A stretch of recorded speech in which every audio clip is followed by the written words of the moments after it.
La palabra de Dios contenida en este libro es la verdad que acepto creer, es la enseñanza que me comprometo a seguir y es la esperanza que me atrevo a confesar. Nada me impide recibirla, nadie me evitará que la haga parte de mi vida y por ningún motivo dejaré de proclamarla. Estoy aquí para leerla, oírla y vivirla diariamente. Amén. Señor Santo, gracias por tu palabra preciosa que hoy nos permites leer, Señor, abrir para que de ella recibamos bendición. Por favor, hazlo, Señor, y bendícenos a todos mis hermanos y a mí, te lo pedimos en Cristo Jesús. Amén. Amén. Gracias, Señor. Recuerdan, hermanos, estamos en la serie Fortalecidos. Es la serie general, se llama la Iglesia de los Sueños de Jesús y le hemos llamado a esto entonces una iglesia con seres humanos fortalecidos. Esta es la octava parte de esta sección dentro de la serie. Es el sermón número 65, basado en la carta del apóstol Pablo a los hermanos de Éfeso. Por lo demás, hermanos míos, fortaleceos en el Señor y en el poder de su fuerza, dice Efesios 6:10. Hermanos, sabemos que Dios es poderoso. No hay duda al respecto de eso, y que por su gracia y poder nos ha hecho salvos. Además sabemos que nos transforma, nos hace crecer por el poder de su Santo Espíritu. Pero estamos aprendiendo que su Santo Espíritu os usa una poderosa palabra, porque la Biblia dice, en esta parte que estamos leyendo ustedes y yo, y ahora, hermanos, os encomiendo a Dios y a la palabra de su gracia, que tiene poder para sobreedificaros y daros herencia con todos los santificados. Esto está en Hechos 20:32 y corrobora lo que hemos estado estudiando, que la palabra de Dios es la espada del Espíritu Santo y es poderosa porque está en las manos de Dios mismo. Y ahora, hermanos, os encomiendo a Dios y a la palabra de su gracia, que tiene poder para sobreedificaros y daros herencia con todos los santificados. Así que si se trata de poder, se trata de su palabra. No por nada en la armadura de Dios, la palabra se simboliza con la espada del Espíritu. La exhortación en la que estamos meditando ustedes y yo desde hace algunos sermones es esta: fortaleceos en el Señor y en el poder de su fuerza. Por eso le hemos llamado a esta serie Fortalecidos, porque esta es la exhortación. Fortaleceos en el Señor y en el poder de su fuerza. Y estamos hablando de una iglesia con seres humanos fortalecidos. Y para lograrlo, estamos estudiando lo que Pablo nos dice en la armadura de Dios. Leamos una vez más, aunque estamos en el último elemento de la armadura, leamos una vez más la armadura completa. Estad pues firmes, ceñidos vuestros lomos con la verdad, y vestidos con la coraza de justicia, y calzados los pies con el apresto del evangelio de la paz. Sobre todo, tomad el escudo de la fe, con que podéis apagar todos los dardos de fuego del maligno, y tomad el yelmo de la salvación, y aquí viene el último elemento, y la espada del Espíritu, que es la palabra de Dios. Efesios 6:14-17. El texto inicia diciendo, estad pues firmes. Después de ello nos va diciendo cada una de las herramientas de esta fortaleza, y ya hemos abordado todas las otras herramientas. Por ejemplo, dijimos, fundados en la verdad de la gracia, ceñidos vuestros lomos con la verdad. Luego con la letra I de la palabra firmes, inspirados en la victoria anticipada, vestidos con la coraza de justicia. Luego dijimos, renovados cada día, calzados los pies con el apresto del evangelio de la paz. Luego dijimos, muriendo para vivir, sobre todo tomad el escudo de la fe, con que podáis apagar todos los dardos de fuego del maligno. Luego dijimos, esforzados con esperanza y fe, tomad el yelmo de la salvación. Y ahora estamos en la última letra de la palabra firmes, diciendo, seamos pueblo con identidad, fundados en la palabra. Seamos un pueblo con identidad, fundados en la palabra. El texto dice, y la espada del Espíritu, que es la palabra de Dios. Esto está en Efesios 6:17, la segunda parte, es el final de la armadura de Dios, de la descripción de la armadura de Dios, la espada. Y descubrimos algunas enseñanzas. De esto sí voy a repasar poquito más porque es el sermón de la semana pasada. Se trata de una herramienta de ataque. Todas las demás herramientas de la armadura de Dios son de defensa, pero esta es de ataque. Alguien dijo por ahí, la mejor defensa es un ataque, ¿no es cierto? También dijimos que nunca podremos ganar las batallas de Dios sin el libro de Dios. No se puede ganar las batallas en nombre de Dios sin el libro de Dios. Es la espada, por Dios.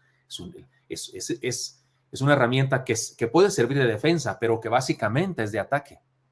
Nunca podremos ganar una batalla sin la palabra de Dios. Jesús nos enseñó cómo usar esta palabra contra el enemigo. Porque si es una espada, se esgrime, ¿no es cierto? Se esgrime, se mueve, se usa. Bueno, pues el Señor Jesucristo la usó y así nos enseña cómo usarla nosotros. Y para aprender a esgrimir esta palabra, que es la espada del Espíritu, Iniciamos la semana pasada estudiando la experiencia que el Señor Jesús tuvo frente a la tentación contra el enemigo. Les leo el pasaje entonces de donde surge esta sección de la serie. Jesús, lleno del Espíritu Santo, volvió al Jordán y fue llevado por el Espíritu al desierto por 40 días y era tentado por el diablo. Y no comió nada en aquellos días, pasados los cuales tuvo hambre. Entonces el diablo le dijo: si eres hijo de Dios, di a esta piedra que se convierta en pan. Jesús respondiendo le dijo: escrito está, no solo de pan vivirá el hombre, sino de toda palabra de Dios. Eso estudiamos la semana pasada. Esa fue la primera batalla y el Señor la ganó. Pero sigue diciendo, y esta es la segunda batalla, y le llevó el diablo a un alto monte y le mostró en un momento todos los reinos de la tierra. Y le dijo el diablo: a ti te daré toda esta potestad y la gloria de ellos, porque a mí me ha sido entregada, y a quien quiero la doy. Si tú postrado me adorares, todos serán tuyos. Respondiendo Jesús le dijo: vete de mí, Satanás, porque escrito está, al Señor tu Dios adorarás y a Él solo servirás. Esa es la palabra, la victoria que vamos a estudiar hoy. Pero sigue diciendo, y le llevó a Jerusalén y le puso sobre un pináculo del templo y le dijo: si eres hijo de Dios, échate de aquí abajo, porque escrito está, a sus ángeles mandará cerca de ti que te aguarden, y en las manos te sostendrán para que no tropiece con tu pie en piedra. Respondiendo Jesús le dijo: dicho está, no tentarás al Señor tu Dios. Y cuando el diablo hubo acabado toda tentación, se apartó de él por un tiempo. Lucas 4, 1 al 13. Ya dijimos también la semana pasada que estamos frente a uno de los pasajes más sagrados del Evangelio, porque se trata de algo que el Señor le contó a sus discípulos, porque ninguno de ellos estaba con él, ni siquiera había nombrado todavía a sus discípulos. Así es que él estaba solo. Debió contarle esto a sus discípulos más cercanos. Y esto nos impulsa a ser un pueblo fundado en la palabra, como él lo hizo. Él se defendió. Incluso el diablo usó también la palabra, mal usada, pero la usó. Pero el Señor se defendió con la palabra. El Señor esgrimió la palabra. Hagamos lo mismo. ¿Cómo? He aquí la enseñanza de la semana pasada. Usemos la palabra para defender el evangelio de la fe pura. ¿Se acuerdan? Así dijimos. Defendamos el evangelio de la fe pura con la palabra. Entonces el diablo le dijo: si eres hijo de Dios, di a estas piedras que se conviertan en pan. Jesús lo reprendió y le dijo: no solo de pan vivir el hombre. Podemos decir que la tentación tuvo que ver con materialismo, con satisfacción personal, con lo que ahora llamamos el evangelio de la prosperidad. ¿Se imagina? El diablo le estaba predicando lo que predican el día de hoy los predicadores de la prosperidad. Bueno, ¿para qué tienes hambre? Tú eres el hijo de Dios, no tienes por qué tener hambre, tú mereces comer pan. No es eso, es una tentación al egocentrismo, al egoísmo, a la satisfacción personal. Así que en esta tentación se imprimió uno de los rasgos del perfil del verdadero evangelio, y se trata de una fe pura, no materialista, no egoísta y no contaminada por la ambición de la humanidad. Si se te predica un evangelio que te ofrece ser rico, que te ofrece ser próspero, que esa es la señal, te están comunicando, predicando un falso evangelio.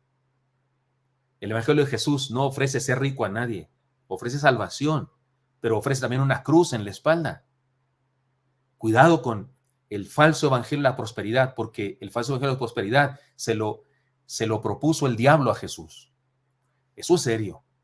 Su respuesta y defensa del Señor Jesucristo fue citar una palabra de Deuteronomio 8:3. Él usó la palabra. En Deuteronomio 8:3 dice: y te afligió y te hizo tener hambre y te sustentó con maná, comida que no conocías tú, ni tus padres la habían conocido, para hacerte saber que no solo de pan vivirá el hombre, mas de todo lo que sale de la boca de Jehová vivirá el hombre. Los falsos predicadores del falso evangelio de la prosperidad, también de la falsa prosperidad, jamás predicarán esto de que Dios te va a afligir, Dios te va a hacer carecer de cosas, Dios te va a dar un tiempo de dolor, pero jamás predicarían eso. Pare de sufrir, dicen, pare de sufrir. Venga, mande su ofrenda y ten victoria y confiesa riqueza sobre tu vida y prosperidad, confiesas prosperidad. Puro falso evangelio, el mismo evangelio que Satanás le propuso a Jesús, y Jesús lo retachó con su palabra. Así que creamos y defendamos con la palabra al evangelio de la fe pura. Eso estudiamos la semana pasada, que me emociono porque estas enseñanzas son muy importantes para la fe. Pero vayamos ahora al ejemplo de Jesús en la segunda batalla. Y le llevó el diablo a un monte, a un alto monte, y le mostró en un momento todos los reinos de la tierra. Y le dijo al diablo: a ti te daré toda esta potestad y la gloria de ellos, porque a mí me ha sido entregada y a quien quiero la doy. Si tú postrado me adorares, todos serán tuyos.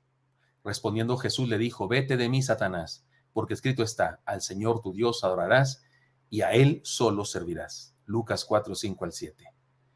¿Qué les parece ahora esta nueva batalla, este nuevo enfrentamiento? Debemos entender que seguramente se trató de esta lucha en una situación en la mente del Señor, nuestro Señor.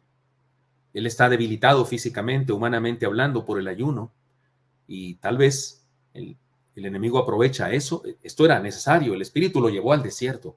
Esta lucha era necesaria que el Señor la experimentara, pero este asunto de que lo llevó como dice, que lo llevó a un monte y etcétera, etcétera, debemos entender que se trata de una experiencia en su interior, en una lucha espiritual, mental del Señor. Así como nosotros cuando somos tentados regularmente, así somos tentados. No debemos pensar que literalmente fue llevado al monte y después al templo y esas cosas, porque, oiga, el diablo no tiene poder, no tiene tanto poder como para hacer lo que quiere con el Hijo de Dios. No se lo permitiría a Dios hacer eso, como llevar a Jesús para cualquier lado. Así es que debió ser una lucha de otra manera que a lo mejor no entendemos cómo fue, pero sí debemos entender. No, el diablo no tiene poder para llevar al Señor Jesucristo a donde quiere. Se cree que el escenario de la tentación es un lugar llamado Heshim, que significa devastación. Es un lugar realmente desolado, ahí donde el Señor Jesucristo se apartó, se fue solo para tener esa vivencia, ese ayuno, estar con el Padre y fortalecerse. Podemos decir que el Espíritu Santo llevó al Señor a una experiencia en donde pudo experimentar la desolación de la humanidad y en tales circunstancias se hizo vulnerable al mal en forma voluntaria. Sin embargo, aunque se hizo vulnerable al mal en forma voluntaria, venció con la palabra que es la espada del Espíritu Santo. Por eso, he aquí la enseñanza que nos resulta de este enfrentamiento y de esta victoria del Señor. Usemos la palabra de Dios para defender el evangelio de la fe verdadera. Ya hablamos la semana pasada de la fe pura. Ahora vamos a usar esta frase de la fe verdadera. Digamos que es la misma cosa, pero explicada de otra manera. El punto es defender el evangelio de la fe pura, el evangelio de la fe verdadera. En aquel caso, una fe que no era materialista, ni egocentrista, ni egoísta, ni que busca lo suyo propio, sino la gloria de Dios y la bendición de otros. Ahora usemos la palabra para defender el evangelio de la fe verdadera. Y le llevó el diablo a un monte y le mostró en un momento todos los reinos de la tierra y le dijo el diablo: a ti te haré toda potestad y la gloria de ellos, porque a mí me ha sido entregada. A quien quiero la doy, si postrado me adorares. Lo estoy leyendo otra vez para que lo entendamos. Todos serán tuyos. Respondió Jesús y le dijo: vete de mí, Satanás, porque escrito está: al Señor tu Dios adorarás y a Él solo servirás. He aquí la tentación, escúcheme, he aquí la tentación de hacer un pacto con el diablo. Dicho de otra manera, porque se oye muy feo así y cualquiera diría: ay no, ¿quién va a hacer eso? Se lo voy a decir de otra manera: de hacer concesiones en su plan. El diablo se reconoce a sí mismo como el que tiene el control de los seres humanos. Eso no está tan perdido, porque eso Jesucristo dijo en su ministerio: el príncipe de este mundo, y se refería al diablo, el que dirige a los seres humanos perdidos, alejados de Dios, de este mundo. Incluso Jesús le dijo a los que lo atacaban, porque ellos se decían que eran hijos de Abraham, y dijo: son hijos del diablo ustedes, y se refería: están bajo el poder del diablo. El diablo se reconoce a sí mismo como el que tiene el control de los seres humanos y le ofrece al Señor entregárselos en su mano. Le dice: te los ofrezco si me adoras. Miren nomás la desfachatez, la blasfemia. William Barclay, un comentarista del Nuevo Testamento, dice que se trató de la tentación de la contemporización. La tentación de hacer el evangelio contemporáneo, de hacer un evangelio que le guste a la gente, de hacer un evangelio que no moleste a nadie, de hacer un evangelio así como tolerante. Es decir, la tentación de hacer concesiones con el mal. Yo le llamo a esta propuesta de Satanás Yo le llamo la tentación del evangelio light, del evangelio sin compromiso, del evangelio que para el que la persona no tiene que hacer nada. Quédese donde está. Fíjese nomás, la respuesta del Señor fue la palabra basada en Deuteronomio 6:13, se los leo. A Jehová tu Dios temerás, y a él solo servirás, y por su nombre jurarás. Y también añadió, Señor, otras palabras que están en Deuteronomio capítulo 10, versículo 12. Ahora pues, Israel, ¿qué pide Jehová de ti? Sino que temas a Jehová tu Dios, que andes en sus caminos y que lo ames y sirvas a Jehová tu Dios con todo tu corazón y con toda tu alma. Tenemos que reconocer que muchas de las personas que se acercan a escuchar el evangelio desisten de su intento y se regresan al mundo porque no están dispuestos a vivir de la manera que viven los hijos de Dios. Y sabe una cosa, están equivocados porque hay personas que creen, yo he explicado eso en los últimos sermones en la iglesia los domingos, hay personas que creen por culpa de nosotros los cristianos que para ser cristiano tienen que dejar de fumar, dejar de emborracharse, dejar de decir palabrotas. Y ya dijimos ustedes y yo, no, para dejar de tener vicios y eso tienen que aceptar a Cristo. Pero como mucha gente cree que el evangelio es religiosidad, es dejar de hacer cosas, comenzar a hacer cosas, pues no aceptan porque piensan que se trata de eso y se reconocen débiles, se reconocen incapaces, lo cual es bueno porque ciertamente nadie es capaz de transformar su vida por sí solo, necesitamos la transformación del Espíritu Santo. Pero por eso muchas personas dicen, no, pues está muy difícil, no, pues mejor me voy, no me conviene, yo estoy muy contento con la vida que llevo y no me gusta que me prohíban nada. El problema es que creen que se trata de prohibiciones y no saben que se trata de convicciones. Creen que se trata de mandatos y no saben que se trata de transformación. Los cristianos no actuamos como actuamos, no vivimos como vivimos, porque estemos sometidos intransigentemente, legalistamente a mandatos. Vivimos como vivimos porque el Señor nos ha transformado, porque nos ha hecho diferentes. De repente algunos ni cuenta nos damos cuando de repente dicen, ya no hago lo que hacía antes, pues ¿qué me pasó? Pues ¿qué me pasó, compadre? Pues me pasó que Dios me está transformando. Algunos creen que se trata de imposibilidades y no saben que se trata de poder. Un cristiano no hace ciertas cosas porque le esté prohibido hacerlas. No hace ciertas cosas porque puede no hacerlas. Tiene la posibilidad de no hacerlo. Tiene la posibilidad de no caer en esas tentaciones. Tiene la posibilidad de decirle a la droga, no te necesito. Tiene la posibilidad de decirle a la botella, no me haces falta. Tiene la posibilidad de decirle a un pecado, no soy tu siervo. Las personas que hacen ciertas cosas que dañan su vida, no las hacen porque puedan hacerlas. Las hacen porque no pueden dejar de hacerlas. No pueden, están obligados, están esclavizados a esas cosas. Pero algunos creen que el cristianismo se trata de imposibilidades, no saben que se trata de poder. Creen que se trata de una vida aburrida y no saben que se trata de una vida plena y feliz. Creen que se trata de desperdiciar la vida y no saben que se trata de invertirla adecuadamente. Creen que se trata de pena y no saben que se trata de felicidad. Sin embargo, aquí voy a explicarles cuál es la tentación, cuál es el evangelio que el diablo le está proponiendo a Jesús que predique.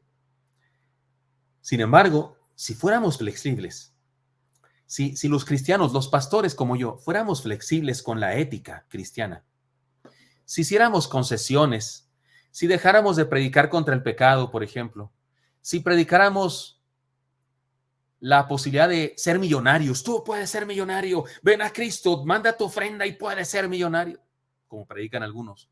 Si predicáramos que todos somos hermanos, hay un cantante que a usted le gusta mucho, hermano, hermanas, que a usted les encanta, sus canciones son las más famosas del mundo de la farándula cristiana, que dice cada sandez, cada insensatez, por no decir otras palabras, que yo he llegado a pensar, no es cristiano, alguien cristiano no puede creer semejantes barbaridades, brutalidades, insensateces. Dice que Cristo está en todos, que todos tienen a Cristo. Y luego dice así como con su actitud de ¿cómo se llama? ¿Cómo se llama ese? Galanes, ¿cómo se llama? Galanes, ¿cómo se llama? Metrosexual, con su actitud de metrosexual. Así dice, sí, ese pensamiento bueno que tienes en tu mente es Cristo hablándote. No, no es cierto. Los pensamientos no son Cristo. Cristo es Dios mismo, hecho un hombre, llamándonos, pero Él dice, Cristo está en todos, y llama hermanos a todos. No entiende, está mandando al infierno a la gente que cree en Él y en sus canciones. Si predicáramos eso, si predicáramos menos contra el pecado, si predicáramos la posibilidad de ser ricos, que Dios te pueda hacer rico, como predican algunos, si predicáramos que todo lo que, cada pensamiento que tienes es Cristo, que tu maestra, tu maestra que te hizo un bien, ella era Cristo para ti porque te ayudó a aprender. Eso dice, es una especie de panteísmo moderno, como que Cristo que un amanecer es Cristo. No, Cristo es el creador de todas las cosas, pero Él es más grande que la creación. Las cosas de la creación no son Cristo. Él es más que su creación. Igual que una pintura no es Picasso. Esa es una pintura que hizo Picasso, pero Él no es la pintura. Pero si predicáramos eso, si predicáramos que todos somos hijos de Dios sin importar lo que creemos y lo que somos, si predicáramos que no hay infierno como predican tantos, etcétera, ¿sabe qué? Seguramente llenaríamos este lugar muy rápidamente, llenaríamos el templo, perdón, llenaríamos cualquier auditorio muy rápidamente. Pero podemos ver lo que estaría pasando. Fíjese la lógica de esto, podríamos ver lo que estaría pasando. Le vuelvo a llevar a la tentación del diablo que le propuso al Señor Jesucristo. El diablo le dijo, le ofreció esto, le dijo, dice el texto, le mostró en un momento todos los reinos de la tierra, entiéndase, todos los seres humanos de los diferentes partes del mundo, y le dijo el diablo, a ti te daré toda esta potestad y la gloria de ellos, porque a mí me ha sido entregada y a quien quiero la doy. En primer lugar, como padre de mentira, que es el diablo, estaba mintiendo. Sin embargo, la tentación era el tener autoridad. Le estaba proponiendo a Jesús, mira, tú puedes tener autoridad, puedes tener poder y dominio sobre los seres humanos, puedes tener liderazgo sobre multitudes. Yo lo tengo, yo tengo poder sobre los seres humanos, te lo paso, te lo doy a ti, te doy el control de todos los seres humanos. Le ofrecía empoderamiento. ¿No le parece muy conocida y popular esta tentación en nuestros días? ¿No le parece muy conocida y popular esta tentación de nuestros días? Tener poder, liderazgo, autoridad sobre muchas personas. Insisto, si predicamos el falso evangelio light, tal vez pasaría eso. Tal vez sucede eso, que logramos poder sobre muchas personas. Si dejamos de predicar el evangelio verdadero y predicamos de verdad contra el pecado y predicamos contra la herejía, pero si dejamos de hacer eso y dejamos de predicar contra el pecado y dejamos de predicar contra la herejía y predicamos el evangelio light y el evangelio de que todos somos hermanos y el evangelio de que todos somos iguales, yo me empiezo a vestir como porque algunos se visten así, ¿verdad? Como metrosexual, o me empiezo a vestir como chavorruco, me empiezo a vestir como chavorruco para impactar y me consigo ¿cómo se llaman esos que te ayudan en tu asesor de imagen y esas cosas? Y capaz que se nos llenan el auditorio que usamos y tenemos que tener mucho más cultos. Pero podemos ver qué es lo que estaría pasando. Gente bajo el poder del diablo, bajo el poder del mal, de pronto nos es transferida porque pactamos con el enemigo de Dios, predicando un falso evangelio. Esto que voy a decir, se lo digo a nivel anécdota. No pongo mi mano en el fuego por esto. Pero un amigo mío, un pastor, a quien sí reconozco como un gran pastor, un gran siervo, pero lo que él me platica y la experiencia que tuvo, no sé cómo interpretarla, pero este amigo mío me contó esta historia. Él ha tenido mucho contacto con personas poseídas, porque en el lugar donde está su congregación hay centros de espiritualismo y esas cosas, y ha tenido muchas personas que ha tenido que atender, personas poseídas por espíritus malignos. Y él me dice que atendió a una persona que iba a los cultos, cantaba, participaba como si fuera un miembro de la iglesia, pero estaba poseída. Y cuando trató con esta persona, el demonio dentro de esta persona le dijo, no pelees conmigo, podemos ser aliados. Permíteme permanecer aquí y hago que tu iglesia se llene. Que le decía eso el demonio.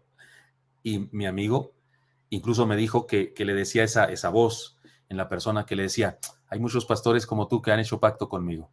Por eso le digo, no sé qué decir a esta situación. Me la contó un amigo mío, un pastor que admiro mucho. No sé qué pensar con respecto a eso, pero me suena a esto que le estoy compartiendo de la palabra. ¿Qué le está proponiendo el diablo a Jesús? Puedes conseguir que todo el mundo crea en ti. Fácil, yo te los doy en la mano. No batalles, hombre. No, que no te maten, que no batalles. Pues conseguimos fácil. Si están en mis manos, yo nomás te los traslado. Si haces pacto conmigo. ¿No? ¿Puede notar lo grave, delicado que es eso? Le estaba proponiendo predicar un evangelio de las concesiones, el falso evangelio light. Y esa gente, si ustedes y yo hiciéramos eso, esa gente viviría engañada, creyendo en un espejismo y siendo conducida a la tragedia final.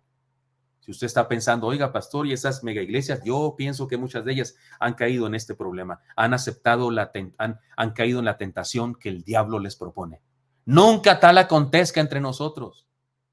Nunca tal acontezca entre nosotros. No aspiramos, no es nuestro afán, no es nuestra pasión a adquirir multitudes de fans, de gente asistiendo. Es nuestra pasión hacer discípulos, predicar para que el evangelio de Jesucristo transforme vidas. Y si ese afán por predicar el verdadero evangelio transforma a muchas vidas y vienen muchos, qué bendición. Qué bendición, pero nuestro enfoque no es que sean muchos, nuestro enfoque es que reciban el verdadero evangelio. Pero hay quien por hacer que sean muchos, deja de predicar el verdadero evangelio y comienza a predicar el evangelio de las concesiones, el evangelio light, el evangelio que no ofende a nadie, el evangelio que no es radical, el evangelio que no lastime a nadie, el evangelio que no haga que nadie se enoje. En esta tentación que venció, el Señor le imprimió una característica más a su evangelio. Se trata del evangelio de la fe verdadera. Se trata del evangelio de la fe verdadera. Este es el evangelio que él vino a predicar. No el de las concesiones, no el del evangelio light. Él dijo, si alguno quiere venir en pos de mí, niéguese a sí mismo, tome su cruz cada día y sígame. Él no dijo otra cosa. Él no dijo, venga porque lo voy a hacer millonario, venga. No, él dijo, tome su cruz, niéguese a sí mismo, tome su cruz cada día y sígame. Tengamos cuidado de no sucumbir a la tentación de vivir o anunciar un evangelio populista, un evangelio sin espinas, un evangelio sin cruz. ¿Por qué un evangelio sin espinas? Un evangelio sin cruz no es el evangelio. El evangelio incluye una cruz. Me preguntaba alguien con respecto al uso de las cruces. Y yo le decía algo, la verdad es que la cruz es el símbolo más importante de la fe cristiana. Yo no creo que sea tan oportuno que lo traigamos nosotros colgado del cuello y esas cosas, porque originalmente era un símbolo de maldición, pero como símbolo, como representación de algo, es el símbolo más importante de la fe cristiana. En una cruz murió nuestro líder, nuestro fundador de este movimiento llamado cristianismo. Y es importante recordar lo que significó. Significó maldición, significó muerte, derramamiento de sangre. Y él mismo dijo, si eso hacen con el pastor de las ovejas, ¿qué harán con las ovejas? El evangelio de Cristo involucra dolor, sufrimiento. Él no nos hizo una oferta de otra cosa como propone el falso evangelio de la prosperidad. Desgraciadamente muchos están predicando un falso evangelio tal como el diablo le dijo al Señor. Y están teniendo éxito, estas personas, están teniendo éxito. Pero se trata de un éxito numérico, materialista, un éxito de muerte y destrucción. En lo que a nosotros respecta, vivamos y prediquemos el evangelio de la fe verdadera. Permítame ponerles en el contexto.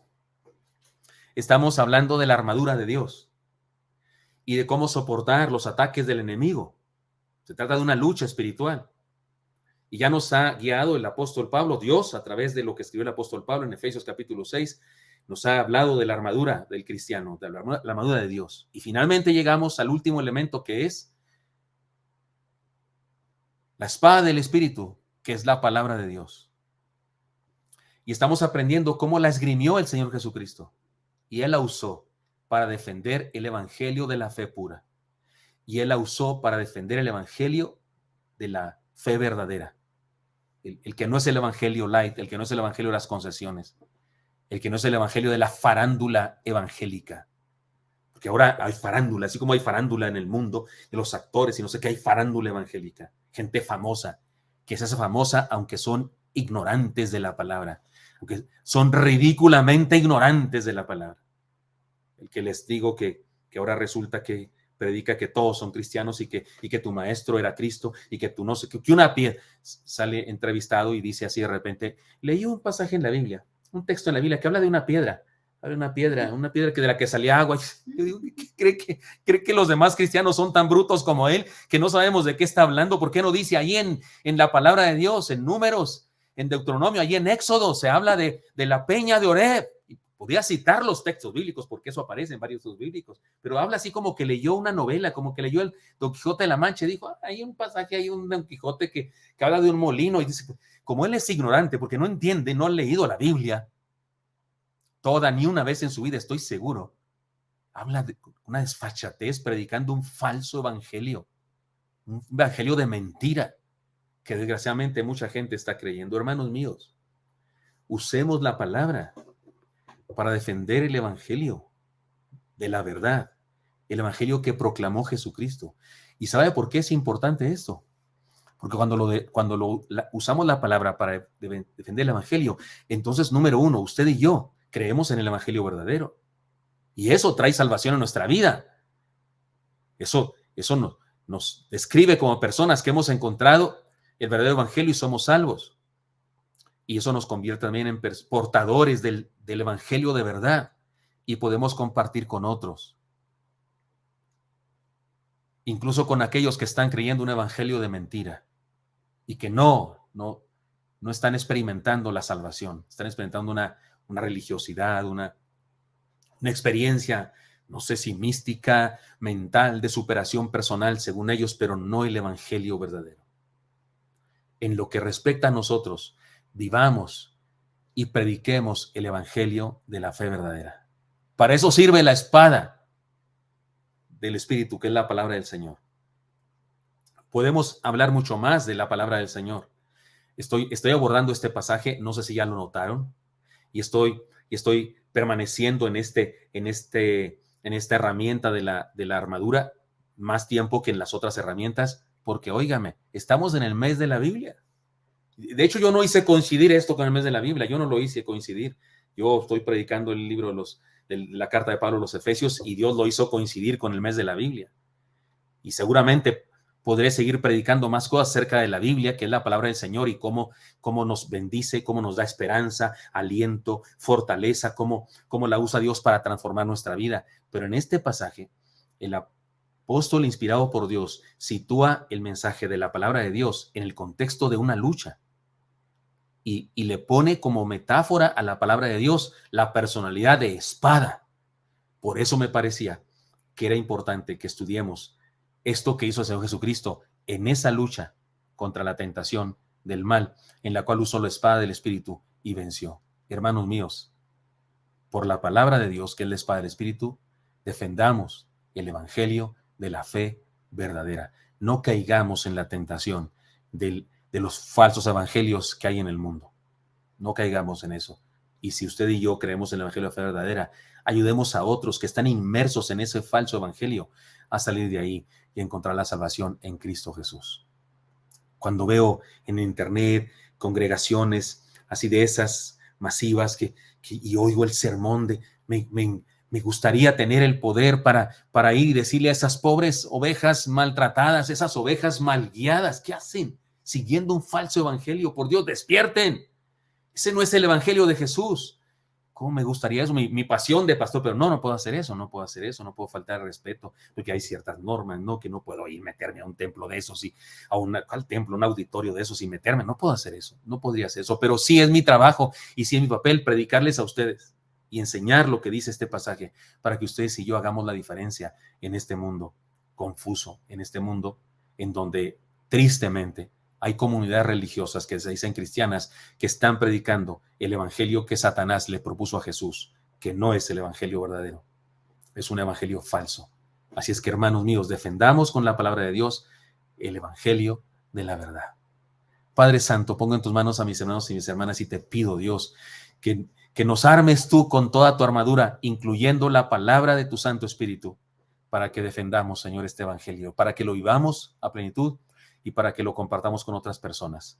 Pongo en tus manos nuestras vidas para que así sea. En Cristo Jesús. Amén.